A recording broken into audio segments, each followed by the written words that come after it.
Hello there my fellow film collectors.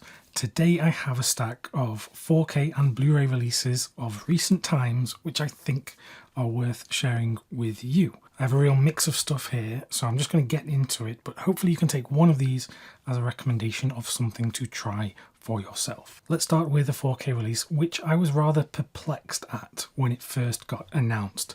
I'm talking about Heart of Darkness. This is a film from Eleanor Coppola, the wife of Francis Ford Coppola, and the reason I was a bit perplexed is because this is a behind-the-scenes making-of documentary of Apocalypse Now. And typically in the past, this has often been bundled in with Apocalypse Now, but it's had its own limited edition 4K rigid hard box release. It has been restored in 4K and it looks excellent, but I was questioning whether it's worth having its own standalone release.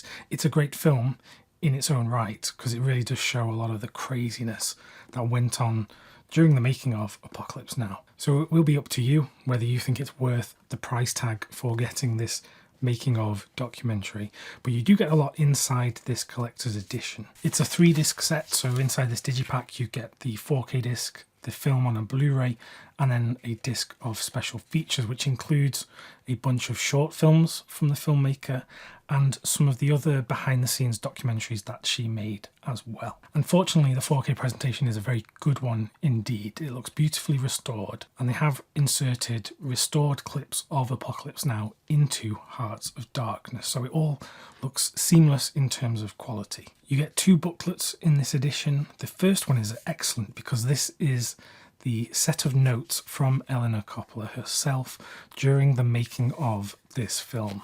So this is not just an insight into what went on in the documentary, but obviously Apocalypse Now itself. And then inside the other booklet there's a bunch of essays about this film and the importance of Apocalypse Now and Heart of Darkness. You also get 2 fold-out posters. This is one of them, and then this is the other one. So that's what you get inside this collector's edition.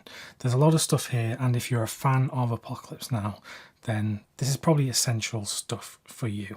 Although for the price tag of a collector's edition, it might not be worth it for that many people. And annoyingly, Studio Canal still insist on printing the ratings logos directly on the collector's edition packaging, not putting it on a piece of card or paper like basically every other collector's label does. So if anyone from Studio Canal watches this video, please stop putting the ratings logos on here, because I can guarantee you this is preventing you from selling more of these units, because there are people who are stubborn and they will not buy these just because the ratings logos are printed on them. Next up, and this is something special because this is the first of these type of releases that I have picked up.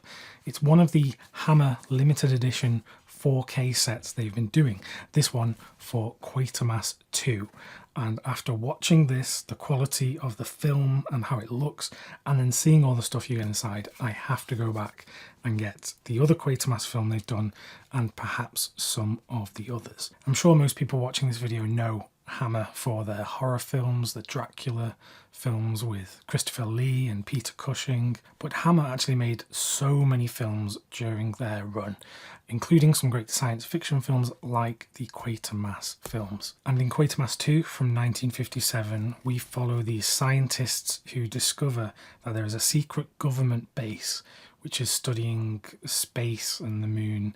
And when they find this, they realise that aliens have already started to take control. This is great 1950s science fiction in a very typically English fashion, although I should say it does star Brian Donlevy, who was of course American, but he gives a great performance. So inside the rigid hard case, which is just a matte black with the shiny Hammer logo and then the film logo, you get this. This is another rigid hard case with artwork on both sides. This is a new artwork, and then you have the poster artwork. And then if we go inside there is a lot of stuff here. This is actually a 5-disc set, so you get 2 4Ks, one with the UK versions of the film, and then the second disc has the US version. Then 2 Blu-rays with the same content, but then there is a third Blu-ray with the Quamas II BBC television series. So already for just the one film, you are getting a comprehensive version of Quamas II. You basically have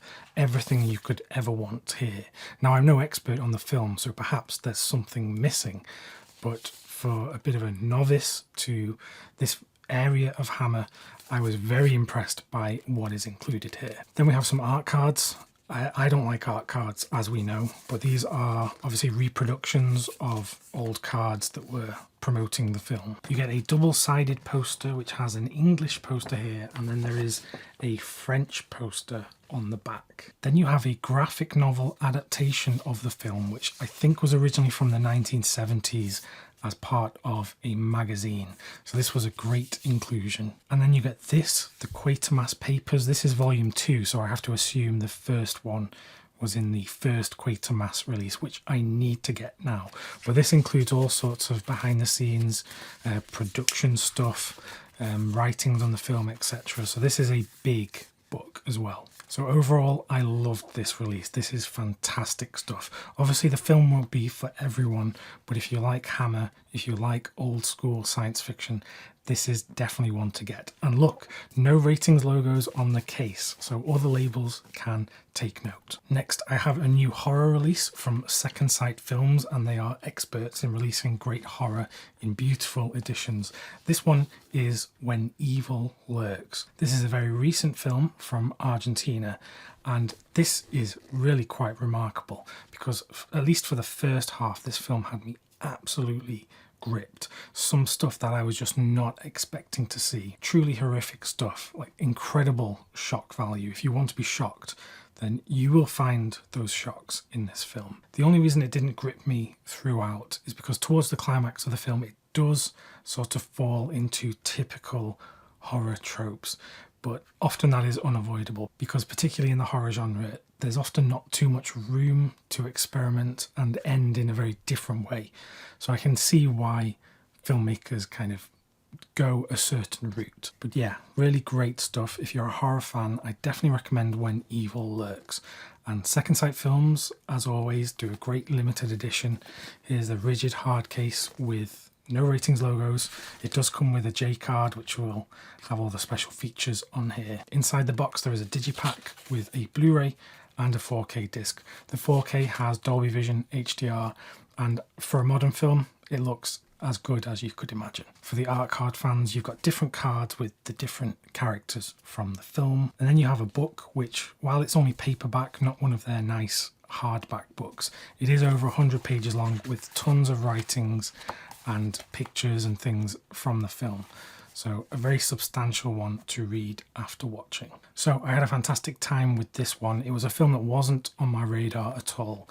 So a very nice surprise from Second Sight Films. Then for more disturbing films on 4K, we have Frailty. This is directed by Bill Paxton, starring himself, and I think this was one of the only films he ever made. It tells the story of this single father of 2 boys who receives this vision from God or from angels to tell him to cleanse the world of these demons. And so he goes on a bit of a murdering spree. This is all set in the past, but we're told the story through the eyes of Matthew McConaughey, who plays one of these sons as he's grown older. And the FBI are trying to solve some of the mystery around this God's hand killer. So it is really thrilling stuff with some truly horrifying, dark, disturbing things in here. So do beware if you watch this. This is a Lionsgate limited release, and usually they do these nice steelbook editions, but this is a rigid hard case, which is quite new for them. You have this digipack, which has the 4K and Blu-ray discs inside, but then it has this book, which is an annotated shooting script of the film, and this is great to read afterwards. Sometimes it can be a bit boring to read the script after watching a film, but when it's annotated and you are seeing into the mind of the filmmakers as they were going along, it really is great stuff. I mean, practically every page has some changes on here, you know, all these notes. It's just great to see how this film was made. So that's Frailty on 4K from Lionsgate. I loved the film, the 4K looks and sounds great, and I really appreciated that. annotated shooting script. Next, I have a Blu-ray box set from Severin Films, and I had to get this one because there is a specific connection personally to my own life. I mean, I've got nothing to do with the films here, but just I'll tell you about it. The box set in question is Bloody Legend, the complete Cliff Twemlow collection. Now, Cliff Twemlow, he was from Manchester, and that is where I am from. And I didn't know much about him at all, to be quite honest with you. But this box set of his collected films are centred around this new documentary called The Mancunian Man, which looks into the life of Cliff Twemlow and the making of all of the films that are included here. And in the documentary, they talk about places around Manchester, which I know very well, places that they shot some of these films, places they would hang out. There's a great extra feature on the disc with the documentary where one of the cast members, they go around the locations today, and these are places that I know very well. And then while I was watching the documentary, I realised that some of the people that are interviewed in the documentary, I know people who are related to them just because I'm from the same kind of place as them. I didn't know they were involved with Cliff Twemlow and made these films with him. So that was just quite a peculiar experience, seeing these people who are the uncles of people I know or other relatives. It was definitely quite a surreal thing because I've never experienced that watching any other Blu-ray in my collection. So anyway, who is the Cliff Twemlow collection for? Well, if you're into your low budget horror and gangster pictures and blood and gore, then there are some films in here which, I mean, they are as low budget as it can get. I mean, often these films were incomplete, but they've all been collected here to show the work of the man himself, who started off making music, and then he was a bodybuilder, and then he wanted to make his own films. But they talk about in the documentary how he liked the idea of being a filmmaker or living that lifestyle more than actually making the films. That's why they often didn't get finished, and he would often be making deals to feature cars in his films just so he could have that car for the next 6 months of his life. Otherwise, he didn't know how he was going to be able to afford a car. So do look this one up if it sounds like your kind of thing. It's a great box set. The films themselves are not great. I'm going to be completely honest with you, and I think all of the people involved would not look at these films and call them masterpieces. It isn't that kind of thing. And while this Blu-ray box set is only available from Severin in the United States, I know that all of these films, or at least most of them, are available on streaming here in the UK. So if you want to watch some of these, do seek them out. I think the ones that you can't get in the UK are the ones that were labelled video nasties, like grievous bodily harm. So anyway, if this is your kind of thing, you will know if it is. But I had a great time watching this, particularly because of that connection to the place where I have lived my whole life. And then we have a Blu-ray release of the film Capot, starring Philip Seymour Hoffman. Believe it or not, I don't think this ever had a Blu-ray release here in the UK. So it's been a long time coming because it's 20 years old at this point. But Capot Media have released this new media book which has the Blu-ray and the DVD, and then obviously the booklet in the middle. I saw this film many years ago, but revisiting it on the Blu-ray made me really appreciate this performance and the way the film is structured and told, and also the way the film looks, because it's quite understated, but it is shot really rather well. And this film centres on the part of Truman Capote's life after he wrote Breakfast at Tiffany's and it had been adapted for the screen in Hollywood. This is as he was writing In Cold Blood, where he went and interviewed this murderer who, in cold blood, murdered this family. Some people have looked at this film and they see it just as a biopic about Truman Capote. But I actually think it's much more than that, because this film looks at a time when our relationship to violence and murder really changed as a society. Our fascination with true crime and murder has really exploded even in the time since this film was made 20 years ago. And there's all sorts of ethical questions that you can raise around our relationship to these true crimes, where there are real victims and victims' families, yet we have this vicarious fascination with these true life events. So I was thinking about all of that stuff as I was watching this and then afterwards. I think there's a lot to be said about this film. It is not just a biopic, and it does have an excellent central performance from Philip Seymour Hoffman. And if you like this film and this story and this character, you should go and watch In Cold Blood, which is a film from the 1960s, an adaptation of Truman Capote's book. It's an excellent film. I highly recommend watching that as well as this. So there you have it, a bit of a mixed bag of things that I've been watching on Blu-ray and 4K lately. Do let me know your opinions on any of these films if you have seen them for yourselves.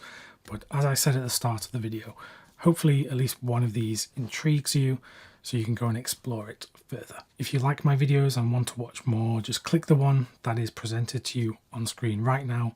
You can get some more reviews and recommendations from myself. Until next time, thanks very much for watching, and I'll see you soon.